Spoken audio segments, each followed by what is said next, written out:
আমাদের খুব শিক্ষিত জাতির নেতৃত্ব যারা দিচ্ছেন তারা যখন জাতিকে সামনে নিয়ে কোনো কথা জাতির উপর চাপিয়ে দিয়ে বলেন যে পিয়ার পদ্ধতি এই জাতি বুঝে না, তখন আসলে শুধু জাতিকে অবমূল্যায়ন বা তাদেরকে অন্যায়ভাবে তাদেরকে জুলুম করা হয় না, গোটা শিক্ষা ব্যবস্থাটাকে প্রস্তাবিত করে তোলা হয়। শিক্ষাই জাতির মেরুদণ্ড, এটার সাথে যোগ করতে হবে আদর্শ শিক্ষাই জাতির মেরুদণ্ড। না থাকার কারণে যা হচ্ছে, না থাকার কারণে আমরা এখন পিয়ার পদ্ধতি বুঝতে পারি না। আমরা ছাত্র জীবনে একটা সেন্টেন্স মুখস্থ করেছি, শিক্ষা জাতির মেরুদণ্ড। বিশ্ববিদ্যালয়ে পড়াকালীন সময় শিক্ষকরা আমাদেরকে বলছিলেন এটা একটু কারেকশন করতে হবে। আমরা বলতাম যে স্যার এটা তো কারেকশন করি, ঠিক করা হয়েছে। বলছেন এটা কারেকশন লাগবে। কারেকশন লাগবে এই কারণে যে শিক্ষায় শিক্ষিত জাতিই হচ্ছে এরকম যে এখন আধুনিক বিশ্ব স্লোগান তুলেছে, আওয়ার নলেজ ব্রিংস আস নিয়ারার টু ইগনোরেন্স। শিক্ষাই আমাদেরকে অজ্ঞতার দিকে নিচ্ছে, hour ignorance brings us নিয়ারার to death. এই কুশিক্ষা বা অশিক্ষা আমাদেরকে মৃত্যুর দিকে ঠেলে দিচ্ছে। সে কারণে শিক্ষাই জাতির মেরুদণ্ড, এটার সাথে যোগ করতে হবে আদর্শ শিক্ষাই জাতির মেরুদণ্ড। না থাকার কারণে যা হচ্ছে, না থাকার কারণে আমরা এখন পিয়ার পদ্ধতি বুঝতে পারি না। আমি বুঝতে পারি না, সেটা জাতির উপরে চাপিয়ে দিচ্ছে। এটা আরেকটা শিক্ষার পরে অত্যাচার। আরে ভাই, আমি বুঝতে পারি না, সেটা তো আমার সীমাবদ্ধতা। আমি সেটা কেন বুঝবো, আমি কেন বলবো? আমি এখানের সেমিনার সম্পর্কে, আলোচনা সভা সম্পর্কে যদি আমার জানা না থাকে, আমি যদি বলি যে এটা এখানকার লোকেরা আসলে জানে না, সুতরাং এই ব্যাপারটা আমাদের আলোচনা করার দরকার নেই।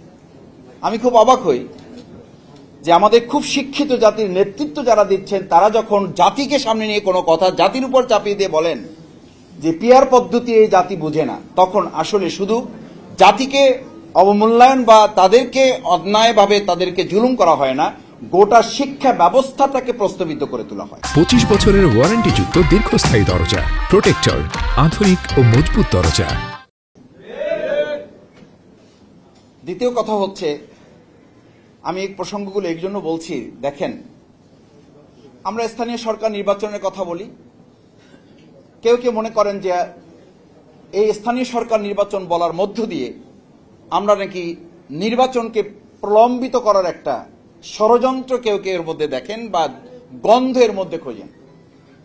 এই স্থানীয় সরকার নির্বাচন না চেয়ে আপনি যে আবার আমাদের সমস্ত নাগরিক সুবিধাগুলো বন্ধ করে রাখার এক বোকার স্বর্গে বাস করছেন, এ কারণে গোটা জনগণের একটা বড় অংশ বলছে প্রলম্বিত করার পরিবর্তে কেউ টেনে হিস্ট্রে নির্বাচনকে ত্বরান্বিত করার ষড়যন্ত্র করছেন। আপনি এখন, আমি প্রায় বলি, এই এখানে বাদ দেন, যদি এখানে মনে করেন এখানে মোটিভেটেড কিছু লোক আছে, এখানে ইন্টেনশনেড কিছু লোক আছে, চলেন রাস্তায় বের হন। এটার জন্য কোনো বড় গবেষণার দরকার নেই, এটার জন্য গণভোটও লাগবে না। আপনি প্রেস ক্লাবের সামনে একটা জায়গা কোয়ারি করেন, আটকে দেন, 100 জন লোককে ধরেন, তাদেরকে জিজ্ঞেস করেন যে ভাই এখন কি নির্বাচন, বিচার, সংস্কার কোনটা দরকার? আপনি 100 জন লোকের মধ্যে থেকে যেইটা আপনার পছন্দ হয়, আপনি খুব সিম্পলি দল মতের ঊর্ধ্বে উঠে ওই 100 জন লোককে জিজ্ঞেস করেন।